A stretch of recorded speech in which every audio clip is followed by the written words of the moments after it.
Hey guys, welcome to a product updates video. If you're not familiar with these videos, I started these probably a couple of years ago, and every so often I basically just give you updates, my thoughts, kind of small reviews on products that I've purchased. Some of these I've shown in a haul or maybe on Instagram. Some of them I maybe haven't talked about at all.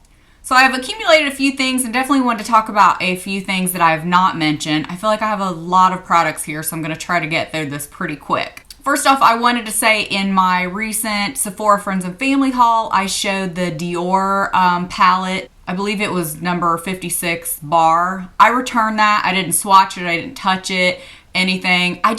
Once I got it, like I said in that video, it wasn't what I thought it was going to be. And I just really wasn't wowed by the colors. You know, for that kind of price, you should love it immediately, even just by looking at it. And I didn't, so I thought, you know what? I'm not going to end up wearing this, so I might as well just return it. Also, the Hourglass blush palette. I ended up returning it. I know I mentioned that in maybe some of my Get Ready With Me. I've mentioned it off and on to people. People have asked me on Instagram when I posted that I purchased it, you know, what I thought of it. I was lucky enough to get a really nice looking palette, by the way. Some of them, you know, they're always a little bit different because they're mixed in with the actual Hourglass powder. Mine was very pigmented in all the shades, a nice mixture, so it looked beautiful. And I think I kept wanting to use it because of the packaging. I loved having all those shades together in the packaging. I thought it was really pretty, but as I said in one of those videos, I think a Get Ready With Me, I really only liked the Mood Exposure, and even that color I didn't think was real great for me. Like, I didn't think it did much for me. It was funny because one day I had it in my hand, I'm like, okay, I'm just gonna return it. Well, I didn't even make it, you know, halfway down the haul, and I'm like, no, I really like it. Look how pretty it is. I think I kept making myself like that palette because of the packaging, plain and simple. So for me, it wasn't a must-have, and I ended up returning it. Okay, next would be another recent purchase that I absolutely love. I know these videos are always kind of, you know, hit and miss. Like, some is a little bit negative, some's positive. This would be the Buxom glosses that I just purchased. This was the Winner Takes All. They have several different holiday palettes right now. This is the one just with the 6 glosses. I've used every single one of these, love every one of them. I'm really happy with this one. I think a lot of you would like these as well, so stay tuned. I think this is going to be one of those palettes that I'm going to do a giveaway on. I would do it in this video, but I haven't ordered, you know, my things that I'm going to be doing giveaways on yet, but really do like this one. Next is the Anastasia Brow Wiz. I just featured this in my October favorites, so obviously I like it. It's a big hit with me. Really love the spoolie on this, as I mentioned in that video. This is just a really great one, and love the color. It's a really nice color match for me. I got medium brown. It's a nice ashy tone. I'm actually thinking about purchasing with the VIB sale the Dip Brow. For a long time I hesitated though because I wasn't sure if I wanted the taupe or the medium brown. I'm still afraid looking at the taupe that it is going to pull too warm on me. A lot of things pull warm on me immediately. So that's why I'm thinking I'm going to try out the Dip Brow, but I'm not quite sure yet. I've got 2 skincare products, and this is something, I believe I mentioned both of these in kind of an updated skincare. I think it was one of those videos when I just said, you know, what's working, what's not. It wasn't quite this is everything I'm loving at the moment, just wanted to update you. Well, these are 2 products from Mad Hippie. Both of them are about gone, and I would most definitely repurchase both of these. I really enjoyed them. The price point is good. They always have really excellent reviews. So this one is the vitamin C serum, and it has ferulic and hyaluronic acid in it, and I don't know if you can tell, but I just have a tiny little bit left. So I've used this almost all the way up. Love it. It doesn't irritate my skin. As I've said in past videos, a lot of vitamin C serums irritate my skin. This one did not, so that's always a plus for me. As far as any brightening or diminishing any, you know, spots or anything, I can't say that I'm really seeing that. However, I know it's a great antioxidant and it's great for my skin, so therefore I want to keep using it. I also use another product that helps lighten my skin, which is the glycolic acid peel. That's why I can't really say if it's this or if it's that, but I am seeing some lightening for sure. But definitely like this, and I'm going to repurchase. The next is the eye cream, and this was really surprising how much I liked it. I wasn't sure if I was going to. Like I said, it did have good reviews. This one's with peptides, ceramides, pomegranate, and white tea. I really like the size of the bottle. It would travel really great, and it's in an airless pump. So that's to me both a positive and a negative, only because, as most of us know with even makeup products, airless pumps, sometimes you can get a little too much product. So sometimes this a little bit does come out more, but this is very moisturizing. It's very hydrating, moisturizing, but yet it doesn't feel greasy under the skin. That's one thing that's really important to me about an eye cream. I like it to be very hydrating, but yet I want it to soak into the skin. I don't want to feel it there later. Another really important thing for me with eye creams is that it does not irritate my eyes. This has no fragrance in it that I can tell, and it does not irritate my eyes when I put it on. So I really, really like this.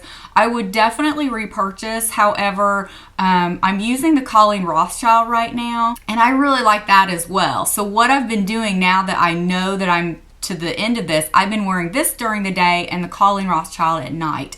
That is another really great one. I really like that. So I'm going to have a hard time deciding if I repurchase this again when I'm finished up with Colleen Rothschild, but I really do like this. So highly recommend that if you guys are in the market for an eye cream. Okay, the new Revlon HD Lipstick. I showed this on Instagram right when I first saw the displays in the store. They have a lipstick display and a lip gloss display. I didn't pick up any of the glosses, but from what I can tell, the glosses remind me of the old school Color Sensational glosses that we all liked before they like redid the packaging and all that. This lipstick, I'm so glad I only bought one color because it is such a pain in the butt to work with. It's a beautiful shade. It's a beautiful consistency. It feels really hydrating on the lips, very smooth, creamy, very pigmented. But the packaging is such a pain in the butt. And one, the packaging is so boring looking and plain. See how much of the product is sticking up out of the tube? I'm gonna be careful here. I don't even know if you can tell. It's on the lid. The very first second I took it off the package, I dinged it with the lid because you can't put any more back in here. This is how much all the time sticks up out of the packaging. Who in their right mind designed something like that? I mean, that's crazy. So automatically your lipstick tube gets to be a mess. And I'm even careful, like, you know, trying to put it in like this, it still gets dented. This is in the color 835 Primrose. It's a gorgeous color. This is one swipe. I mean, a light swipe too. So I'm barely putting any pressure. And look at that color. I mean, the color is fantastic. Like I said, very creamy, very pigmented. I think these would be a big hit. They need to be repackaged though, because I'm not messing with that mess. If I just want to whip out a lipstick, put it on. Again, I'm not wowed by the packaging overall. And there weren't a ton of colors. I mean, there are quite a few, but none of them really like wowed me. So unless you just really see a color you like, to me, I think you can skip those. This is something I think I mentioned in a video, and it was one of those I was still trying to give it one more shot, so it's been hanging around here for a while. That's the e.l.f. Mattifying Cream Foundation. I found this at Target. It's around $6. I love the e.l.f. Liquid Foundation. That thing is great. One of the best foundations, I mean, for the $6 price tag. It's amazing. This, however, was terrible. Every time I put this on, I had to wipe it off and redo my makeup every single time, no matter what I did as far as a primer, as far as no primer, really made sure my skin was moisturized. It made every single pore show up on my face. I don't even have large pores. It made, you know, any little bump, flaky skin, it made you look like you had extra dry skin even if you didn't. Like, it just clung to everything. I think it's just the consistency of, you know, the foundation itself, but it's horrible. This is such a bad product in my opinion. Totally stay away, even if it is a low price point. And I love cream foundation, so I was really excited about this. And like I said, because I love the other e.l.f. foundation so much, but yeah, this was really bad. Okay, the Stila Shadow Kit. This came with a little blush, maybe another lip product, I can't remember, but to me it was overpriced. I don't think it's that great. This is the Natural palette. I was really excited about this. I'd seen it a few times.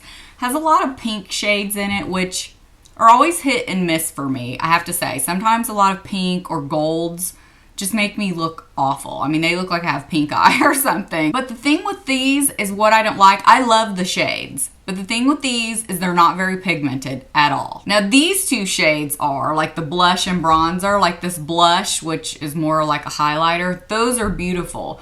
But these shades up here are very dry and you just don't see much color at all. They actually swatch decent, but when you put them on your eyes and as soon as you start moving the brush around, it's like they just disappear. So I would stay away from this. It's not worth the money at all. I don't know. I'm kind of disappointed by the whole thing because it's not like it was cheap.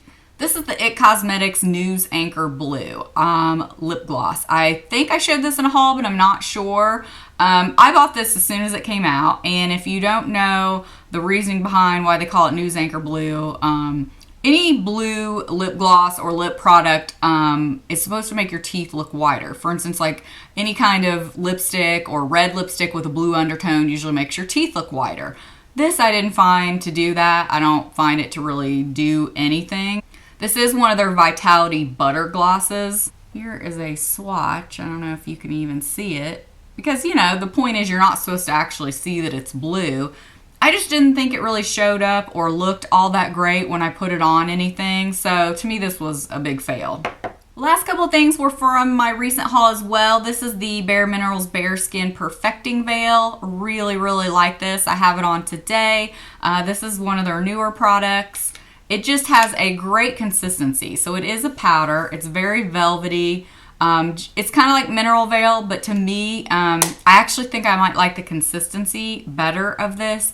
It just gives a nice, I don't want to say airbrushed, sometimes I think that's a little misleading, but it does give you a very nice kind of just perfected look a little bit, you know, to set your makeup with. So this is really nice. Just be careful if you're a drier skin. This may not work for you. Maybe, you know, a little too drying. I just recently tried the Sonia Kashuk. This is the All Covered Up Concealer. So this is in the color Ivory, and it says the creamy blendable color conceals imperfections all day long. I was just curious about this, happened to be looking through the Sonia Kashuk things. It comes in a little pot like this, and I was kind of in the market for a new concealer for the face. So it looks like this. It's very creamy. I do, however, think this is the second shade in. Like I said, it's Ivory. The one down might have been called Fair, but I don't know about you guys, those of us that are light skinned, I always find it such a hard decision from the lightest one, which looks like white practically, to Ivory sometimes, which can be too warm and I think is definitely darker than what something called Ivory should look like. So here it is on my finger, you can see. It definitely, if you can see it there, is pretty warm toned for an Ivory. I think more a medium toned skin this would work. If I work with it, I can make it work, but it really is something I have to use very little product of, which this is a cream concealer, so you need a very little amount anyway. I only use this for covering up any spots I have. It covers nicely, but the color I think is off. But like I said, I think that lightest shade is going to be way too light for me. And as I've mentioned before, a lot of times if you get a foundation or concealer that's too light, that's just going to do the opposite and it's going to actually draw attention to the problem instead of try to conceal it or cover it. So while I think this is a good product, I don't think the color range is that great. So I can't really say I'd recommend this unless you really just fall into a skin tone category that this would work for. So I think that wraps up this product updates. If I failed to mention anything, it's probably because I'm still trying it out to see if it's going to work for me or not. I hope you guys found this helpful. As always, thank you so much for watching. I really appreciate it, and we'll see you next time. Bye.